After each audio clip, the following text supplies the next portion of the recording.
Olá, pessoal! Bem-vindos à continuação da nossa aula sobre centro cirúrgico, conceitos gerais. Antes de iniciar a nossa aula, não se esqueça de dar o seu like, de clicar no joinha, tocar no sininho para receber as notificações e se inscrever no canal para ficar a par das aulas que vão ser liberadas. Vamos dar início a mais uma aula do nosso canal Luz da Enfermagem. Para que a gente possa finalizar a parte referente às cirurgias, é importante que a gente fale delas quanto ao tempo de realização, ou seja, qual é o período que se deve realizar uma intervenção cirúrgica. Cirurgia eletiva. Não só uma cirurgia como um procedimento eletivo significa o quê? O paciente não está com a sua vida em risco. Não é que ele não necessite da cirurgia, porém, ela pode ser agendada com calma e a gente pode aguardar o momento mais propício. Nesse caso, a gente pode ter como exemplo as cirurgias estéticas, as cirurgias plásticas, ou seja, é qualquer intervenção que eu posso me programar com tranquilidade, né? O paciente não está correndo risco de morte, aguardando um pouco mais para realizar, por exemplo, esse tipo de procedimento.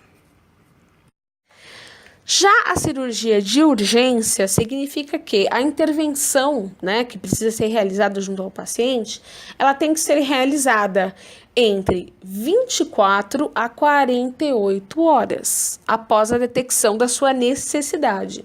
Essa situação já requer atenção, uma atenção maior, tanto da equipe médica que vai realizar o procedimento, quanto a equipe multiprofissional que vai acompanhar esse paciente.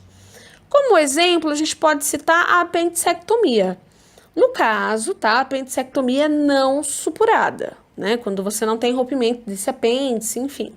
Então, é feita toda uma avaliação desse tipo de paciente. Já nas intervenções de emergência, o que é uma emergência? Isso é interessante até para a gente compreender a diferença de urgência e de emergência. No caso da emergência, significa que eu tenho que realizar imediatamente a intervenção. Então, faz-se um diagnóstico, né? Percebe-se uma situação. O mais rápido possível, o paciente tem que ser encaminhado para o centro cirúrgico, né? Nesse caso, como citei anteriormente, não só risco de morte, mas sequelas graves. Como exemplo, hematoma subdural, né? Comprime, cérebro, enfim, vai causar uma série de repercussões clínicas, que esse é tema para outra aula. No caso dos ferimentos, tanto de arma de fogo como por arma branca em região torácica, pensando aí que a gente pode ter uma perfuração de região de precórdio, de pericárdio, perfuração de pleura, pulmões, ou até a invasão de grandes vasos. Agora, pessoal, vamos falar um pouquinho sobre central de material e esterilização, a famosa CME. Bom, vamos conceituar a CME, né, que é a central de materiais. O objetivo desse setor é expurgar, preparar, esterilizar, guardar e distribuir materiais estéreis ou não, né? Pode ser apenas material limpo e realizada a desinfecção para todas as unidades que prestam cuidado aos pacientes.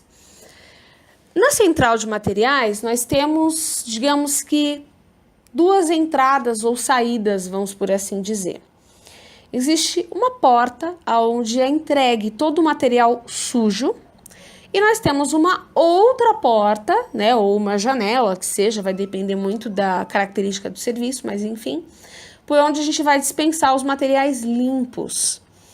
A CME também tem, ela é encarregada de manter toda a questão de padronização de técnicas de limpeza e preparo, ou seja, determinar qual tipo de embalagem é mais adequada, a maneira como a gente vai acondicionar esses materiais para manter a limpeza ou a esterilidade dos mesmos.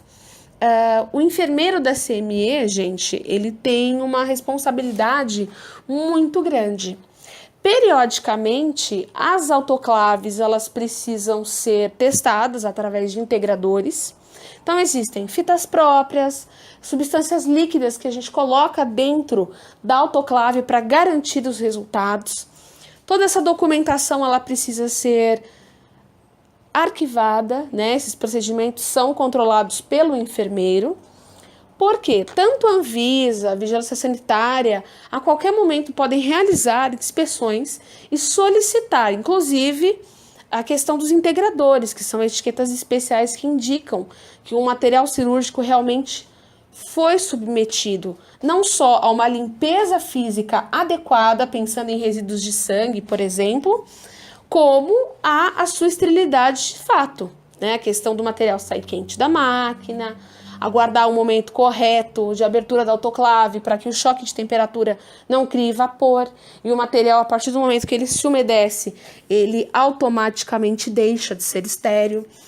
A central de material é um setor crítico e que necessita de condições próprias e propícias para que a gente acondicione esses materiais de maneira correta. Bom, vamos falar agora sobre a classificação dos artigos pelo risco de contaminação. Artigos não críticos são todos aqueles que entram em contato com pele íntegra do paciente ou que não entram em contato com o paciente, né? Exemplos desses objetos: termômetro, comadre, papagaio, estetoscópio e manguito. Esses objetos necessitam de limpeza ou desinfecção. Limpeza é a remoção de sujidade. Quando eu falo em desinfecção, além de eu pensar em sujidade, eu estou retirando uma parte dos micro-organismos que estão presentes naquela superfície. Quando eu falo de artigos semicríticos, eu me refiro àqueles objetos que eles vão entrar em contato com mucosas ou com pele não íntegra do paciente. Exemplos aí: espéculo vaginal, acessórios, né, de equipamentos de ventilação mecânica, por exemplo, lâminas de laringoscópio. Aliás, tem até uma certa polêmica em relação a lâminas de laringoscópio. E nós vamos falar, inclusive, mistificar um pouquinho. Esses objetos, eles necessitam de desinfecção de médio ou alto nível ou esterilização. O que isso significa? Vamos pensar no espéculo. Eu vou ter a questão de sujidade, porque eu tenho ali a secreção vaginal que precisa ser removida. A vagina possui uma flora, né? Ela tem ali uma microbiota residente, que ela vai contaminar aquele objeto. Então, eu preciso de usar substâncias que tenham um médio ou um alto poder, ou seja, que vai matar um maior nível, né, possível, né, o maior número possível de micro-organismos presentes. Ou até em alguns casos, eu vou conseguir esterilizar. Quando eu esterilizo, eu extermino qualquer forma de vida que esteja naquela superfície. Inclusive, eu vou ter o poder de destruir os esporos, né? Os esporos são uma forma de micro-organismo que resistem a longos períodos no estado de hibernação, onde eles não são hidratados, e após hidratados, eles, entre aspas, voltam à vida. Na verdade, eles voltam à sua atividade celular. Então, no caso da lâmina de laringoscópio, que é algo que causa bastante controvérsia, muitos serviços mandam esterilizar, manda para a central de material para que se faça uma esterilização das lâminas de laringoscópio. Pergunta que não quer calar: eu preciso necessariamente esterilizar a lâmina de laringoscópio? Não, não preciso. Por quê? A lâmina vai acessar estruturas de via aérea superior que não são estéreis. Qual que é o correto? Terminou o procedimento de intubação, os membros da equipe de enfermagem devem pegar aquela lâmina, levar imediatamente para o expurgo, deixar de molho em substância bactericida e bacteriostática. Existem escovinhas próprias para que a gente possa limpar todas as reentrâncias, já que essa lâmina ela pode ficar com sujidade.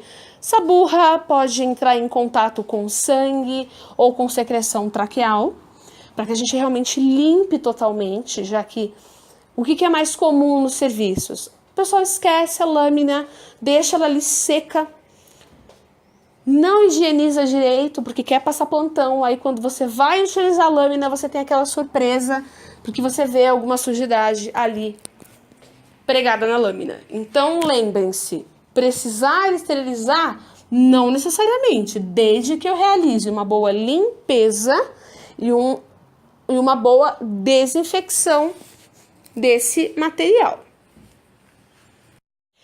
Como artigos críticos, a gente deve compreender que são todos aqueles artigos que vão penetrar a pele e a mucosa do paciente. São aqueles objetos que a gente usa nos procedimentos chamados invasivos. A gente vai invadir estruturas. No caso, tecidos epiteliais, sistema vascular, por exemplo. Que materiais são esses? Tesouras cirúrgicas, cabos metálicos e de bisturi. Nos materiais de uso único, a gente pode citar seringas, agulhas, os catéteres sobre agulha, que os nomes comerciais que a gente mais conhece seria Gelco ou Ablocat. O scalp ou butterfly, que também são estruturas, a gente tem aí íntima e mais uma outra série de modelos aí de dispositivos que, como eles vão invadir o paciente, eles necessitam estar estéreis. Como eu citei anteriormente, esterilização. A esterilização ela pode ser feita, isso vai depender do material. Por exemplo, tesouras cirúrgicas, autoclave. A gente pensa em altas temperaturas. Quando a gente fala de materiais que não podem ser submetidos a altas temperaturas, como por exemplo, quando vem aquele kit, né, do catéter central, né, que a gente tira ali o papel cirúrgico para expor para o médico. Aquele tipo de artigo, ele é esterilizado por óxido de etileno. Então, a gente tem aí um outro tipo de substância, uma outra forma de esterilizar o material. Tudo vai depender do tipo de material. Terminologias cirúrgicas. Terminologias são palavras que possuem um significado específico e são considerados jargões da profissão. Todos nós que somos profissionais da área de saúde, a gente deve ter conhecimento a respeito do prefixo e do sufixo. Aí vamos falar aí até um pouquinho de língua portuguesa. O prefixo seria o princípio da palavra, né? Então, são as primeiras sílabas que indicam o local aonde a intervenção cirúrgica foi realizada.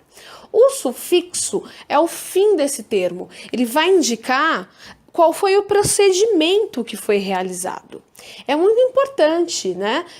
Nós, enquanto enfermeiros ou auxiliares e técnicos de enfermagem, não necessariamente nós vamos ter conhecimento a respeito do método cirúrgico ou da técnica cirúrgica. Muito provavelmente a maioria de nós não vai saber descrever o ato ou a técnica cirúrgica, que também não é o nosso objetivo, já que a gente não realiza cirurgias.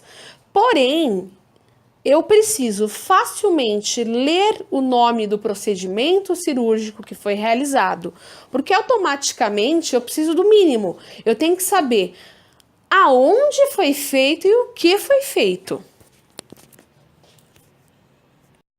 Bom, vamos a algumas listas, né, dos prefixos para que vocês tenham conhecimento. Adeno sempre vai se referir a glândulas. Bléfaro, em relação à pálpebra. Cisto, refere-se à bexiga. Cole, vesícula biliar. Colo, refere-se ao cólon, né, intestino grosso. Colpo, vagina, entero, intestino delgado, gastro, estômago, ístero, útero, néfro, rim. Continuando a nossa lista, oftalmo, olhos, óforo, ovário, orque, testículos, ósteo, osso, oto, ouvido, proto, reto, rino, nariz, salpingo, trompas, tráqueo, traqueia. Mais uma listinha. Hepato, fígado, espleno, baço, cardio, coração, masto, mamas, pneumo, pulmões, quielo, lábio, tóraco, tórax, flebo, veia, né, vaso. Esses são os prefixos. Vamos aos sufixos, né? Ou seja, o final do termo que vai identificar o procedimento. Ectomia, remoção parcial ou total. Pexia, fixação de um órgão ou estrutura.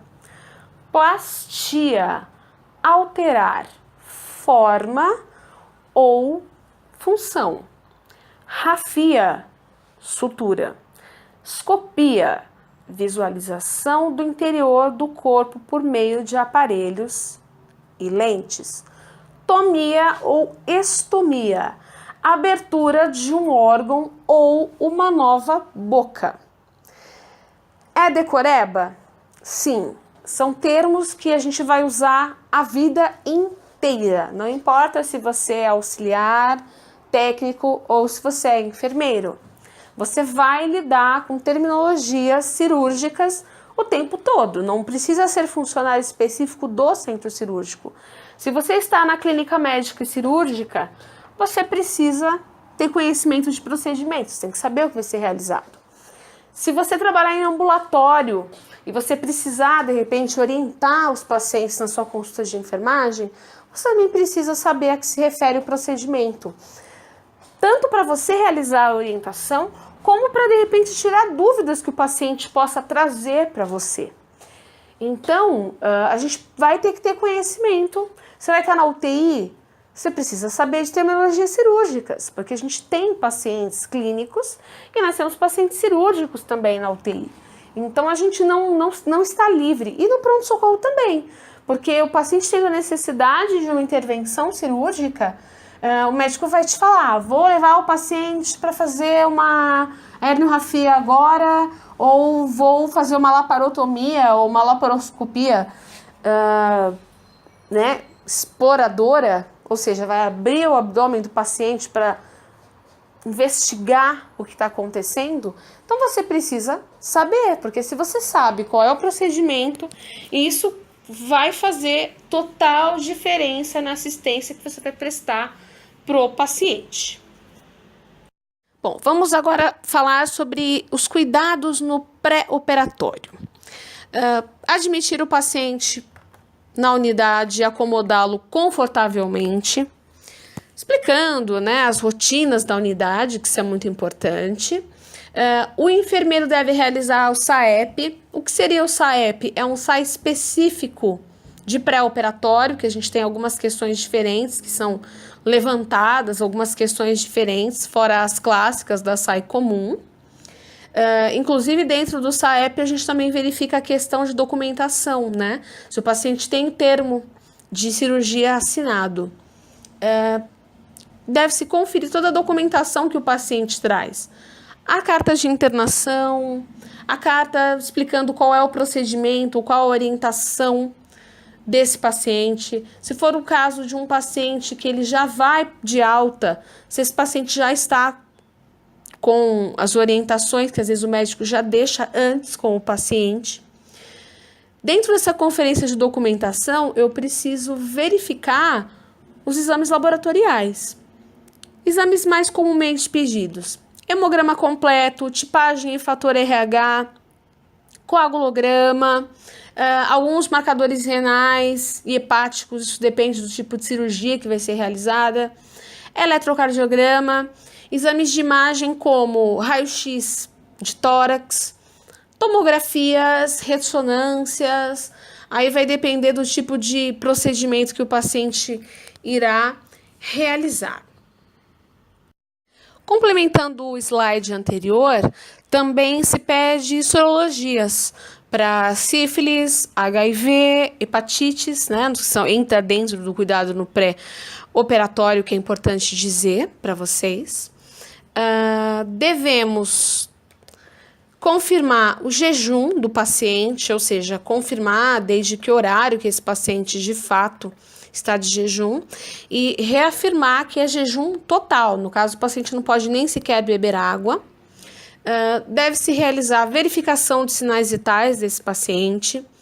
Devemos identificá-lo com a pulseira, que é padronizada na unidade, fazendo a conferência de segurança, que entra nas metas internacionais, que eu já até falei para vocês numa aula anterior.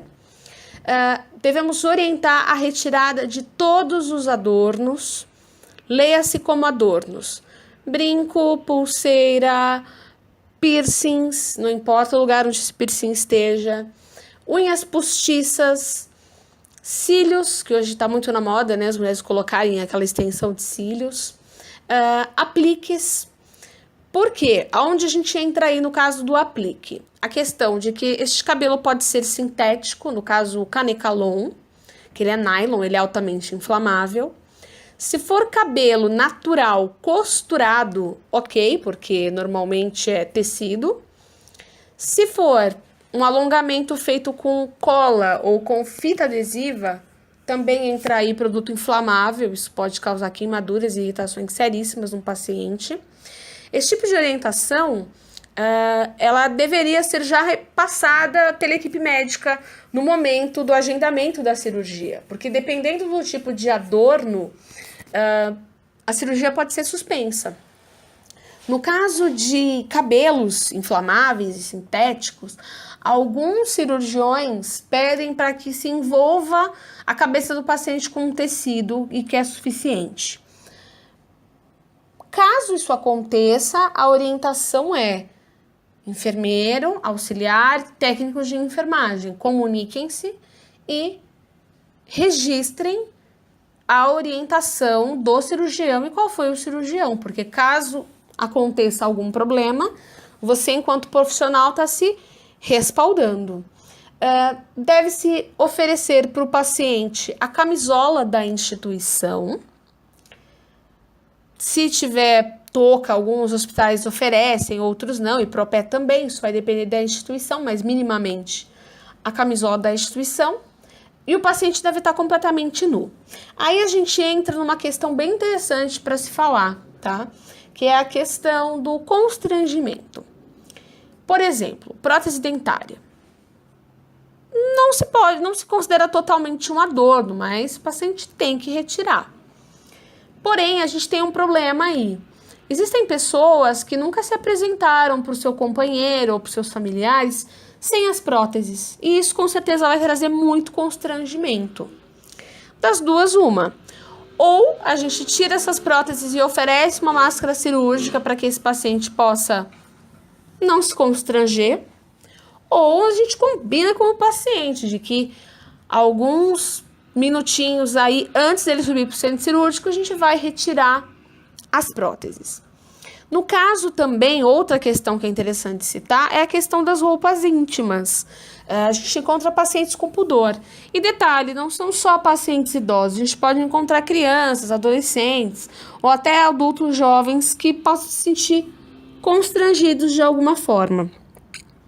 Nesse caso, a gente deixa a pessoa permanecer com a sua roupa íntima, porém a gente orienta o paciente o mesmo esquema da prótese. Vai subir para o centro cirúrgico? Temos que tirar a roupa íntima, ok? Acho que não custa a gente ter esse tipo de atenção e delicadeza com o paciente. Outra coisa também que é importante: retirar esmaltes, principalmente os de cor escura, porque isso com certeza interfere na leitura da oximetria de pulso, embora os claros nem tanto, mas o correto é retirar qualquer esmalte, tá? E maquiagem também. O ideal é que a gente retire esses produtos, né, do rosto do paciente. E é muito comum, principalmente as mulheres, né? Vai fazer cirurgia? Faz unha, faz cabelo, se bobear, fazer até maquiagem para o evento. Algo que é importante dizer, pessoal, que aí no caso, isso é específico, orientação específica para o enfermeiro. A gente tem que verificar com a equipe médica ou se o paciente trouxe, por exemplo, pedido de reserva de hemocomponente. Dependendo do tipo de cirurgia, é necessário e nesses casos, se der tempo, comunicar ao banco de sangue para que ele realize a coleta ainda na unidade de internação, ou muitas vezes o banco de sangue se dirige até o centro cirúrgico e retira lá esse tipo de amostra. Mas, enfermeiro, atente-se à reserva de hemocomponente, tá? Que isso é bem importante. Continuando nos nossos cuidados pré-operatórios, a gente precisa verificar se o paciente realizou tricotomia e se a gente vai precisar realizar, porque às vezes o médico manda uma cartinha orientando se é ou não para fazer tricotomia, depende muito da cirurgia. As cirurgias da neuro, normalmente, o cirurgião na hora resolve o local que vai abordar e eles mesmos fazem lá no centro cirúrgico, ou tem médicos que pedem para não realizar essa tricotomia. A tricotomia pode ser realizada de duas maneiras. A maneira mais antiga e que pouquíssimos serviços utilizam seria a utilização de lâmina. Qual é o problema das lâminas? Mesmo que não exista corte aparente, existem microcortes na pele que vão abrir portas de entrada e podem facilitar a infecção de sítio cirúrgico. Então, pouquíssimos os serviços ou lugares utilizam as lâminas, tá? Mas não estão totalmente descartadas. O ideal é que se realize a tricotomia com o auxílio de um aparelhinho que seria o tricotomizador. Ele nada mais é do que uma maquininha, como se fosse de cabelo, de barbear, pequena, aonde o pente, né, que ali fica preso a alguns pelos, o pente ele é descartável. Então, pega-se esse material, pede-se na farmácia uma lâmina no nome do paciente, realiza-se a tricotomia com o aparelho na área desejada, e a gente descarta o pente, né? É importante dizer que o ideal é que entre 1 a 2 horas antes do procedimento cirúrgico seja oferecido ao paciente que ele tome banho com clorexidina degermante, tá? Claro que tudo depende do tipo de cirurgia e da rotina institucional, tá? Mas também é um procedimento aí que o enfermeiro precisa se atentar para orientar a equipe. Devemos realizar punção venosa, né, um acesso calibroso. Deve-se realizar a marcação da lateralidade e visita do anestesista. Além do SAEP, que é o SAI que o enfermeiro realiza, o paciente também responde uma anamnese que ela é específica do anestesista. Então, são informações que vão nortear o anestesista. Em alguns serviços, o próprio anestesista aplica esse questionário. Em alguns serviços, pede-se que a enfermagem já realize o questionário para poupar tempo e agilizar o processo, tá? Mas o ideal é que o anestesista venha até a unidade de internação, conhecer esse paciente e o seu familiar, e no caso de cirurgia que necessite, que tenha indicação de lateralidade, realizar conforme metas internacionais de segurança do paciente já comentadas anteriormente em outra aula. Somente após essas visitas, a gente vai administrar pré-anestésicos, caso indicado. Então, tem pacientes mais ansiosos, que às vezes o médico deixa algum comprimido, algum ansiolítico para que ele tome, para ele já chegar um pouco mais relaxado ao centro cirúrgico, e encaminhar o paciente para o centro cirúrgico de maca, ou a equipe da unidade vai realizar, ou o rapaz ou a moça do transporte que vai encaminhar esse paciente. Lembrando que normalmente a gente autoriza que os familiares acompanhem o paciente até a porta, né, até a entrada do centro cirúrgico. No caso de idosos ou de crianças, permite-se que normalmente um familiar, geralmente no caso de crianças, a mãe, né, entre no centro cirúrgico e acompanhe essa criança até momentos antes dela ser encaminhada à sala cirúrgica e permanecer com essa pessoa na recuperação pós-anestésica também. Lembrando que o prontuário deve acompanhar o paciente em toda aquela SAI, histórico, as anotações de enfermagem, o SAEP, os exames laboratoriais, toda a documentação do paciente deve acompanhá-lo ao centro cirúrgico. Finalmente, cuidados no pós-operatório. Então, readmitir esse paciente na unidade, acomodá-lo de maneira confortável, verificar sinais vitais, nós temos que verificar a ferida operatória, ver se não tem sinais de hemorragia. No caso do dreno, verificar se eles estão bem fixados. E também a questão de hemorragia, que a gente pode ter muito sangramento presente nesses drenos. E buscar possíveis queimaduras que podem acontecer, já que o paciente usa a placa de bisturi. E em relação à readmissão do paciente na unidade, vai se realizar com certeza a anotação de enfermagem. E no caso do enfermeiro, é interessante que ele faça uma SAI complementar, talvez um pouco mais básica, mas especificando em que condições esse paciente volta para a unidade. Porque isso é muito importante, porque o paciente, quando ele é um paciente pré-cirúrgico, ele ainda não é um paciente cirúrgico, né? Ele não realizou o ato. Então, a característica desse paciente vai mudar e vai mudar de uma forma bem importante. Então, é interessante que se faça uma SAI diferenciada e novamente para esse paciente. Temos que nos atentar para as orientações da equipe médica, principalmente os pacientes que voltam do centro cirúrgico e vão para a UTI. É muito comum que o cirurgião desça com o paciente ou desça alguns minutos após. Então, a equipe precisa se atentar à orientação do cirurgião. Isso é muito importante. Quando a gente falou lá da verificação de sinais vitais, a gente tem que se atentar para duas coisas. Muito comumente, o paciente vem hipotérmico do centro cirúrgico ou com uma sensação muito grande de frio. Então, muitas vezes a gente vai precisar ofertar até 2 cobertores para esse paciente. Se atentar bastante para o quinto sinal vital, verificação de dor. É importante dizer, pessoal, que todo paciente que realiza procedimento cirúrgico, ele vem com um esquema de analgesia. Então, muitas vezes ele recebe anti-inflamatórios, analgésicos e algumas drogas psicotrópicas para controle dessa dor. Nas primeiras 48 horas, a gente não deve bolar nenhuma dessas doses de medicamento, mesmo que o paciente refira não ter dor. Por quê? Se a gente quebra esse esquema de analgesia, além do paciente não resistir entre o intervalo de uma dose ou outra, a gente quebra o esquema e tem uma coisa importante. Vamos derrubar a crença de que fez cirurgia é para sentir dor. Não, não é para sentir dor.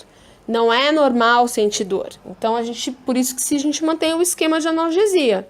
Observem que a partir das primeiras 48 horas, naturalmente a equipe médica começa a diminuir esses analgésicos para o paciente, porque entende que ele já está tendo uma recuperação melhor e vai diminuindo a dor. Duas coisas importantes. Em curativos de POI, nós da enfermagem só devemos mexer nesse curativo após a visita do cirurgião. Aí vem um enfermeiro ou auxiliar, enfim, mas está sujo o curativo. Vamos fazer um curativo secundário, mas trocar o curativo não, tá? Deve se respeitar essa questão de aguardar o cirurgião avaliar o primeiro curativo. E em alguns casos, a partir daí ele libera para a enfermagem realizar o curativo, ou se não ele próprio ou outros médicos da equipe que fazem questão de ir até a unidade realizar a troca de curativo. Então a gente vai respeitar aí a orientação médica. Outra coisa muito importante, curativo de pós-operatório, a gente só deve deixar ele aberto, ou seja, sem proteção, sem oclusão, apenas após 48 horas. Porque antes disso ainda não temos formação de ponte epitelial. Então, por mais que não tenha sangramento, a gente pode não ter ainda aí a consolidação dos tecidos e a gente vai deixar uma porta aberta para uma infecção de sítio operatório, que é uma coisa bastante grave. Algo bem importante que tem que ser avaliado, principalmente pelo enfermeiro, é a avaliação de nível de consciência, né? O nível de anestesia, toda a equipe tem que ficar atenta. Verificar a sonolência desse paciente, né? Tem pacientes que permanecem um pouquinho mais sonolentos. A questão de sensibilidade e mobilidade de membros inferiores. Manter essas grades elevadas, deixar a campainha próxima ao paciente, orientar o familiar a solicitar a enfermagem, já que às vezes o paciente se julga bem, mas ele pode ter uma lipotímia e ter uma queda. Ou no caso de raqueoperidural, o paciente pode julgar que já está com as pernas boas, mas elas podem fraquejar e o paciente também sofreu uma queda. Lembrando que quedas dentro da instituição hospitalar, por mais que pode ser ocasionada porque o paciente é, entre aspas, teimoso, a responsabilidade da instituição e da equipe, tá? Outra coisa, manter jejum até segunda ordem. Então, verificar bem o nível de consciência desse paciente, ver se ele está bem desperto, para poder oferecer dieta, tá? E em determinadas cirurgias, enquanto o médico não passar, não tem liberação. Em alguns casos, existe uma ressalva. O enfermeiro avalia. Se o médico deixar essa prescrição, conforme a avaliação do enfermeiro, solicita-se na copa dieta assistida, ou seja, a gente observa como esse paciente se alimenta, ok? Pessoal, muito obrigada por assistir o vídeo até o fim. Não esqueça de indicar, recomendar e compartilhar este vídeo. Quanto mais a gente agradece, mais coisas boas acontecem. Comentem, coloquem sugestões, que eu vou ficar muito feliz, ok? Fiquem com a Luz da Lamparina de Florence Nightingale e Ana Neri. Até a próxima aula!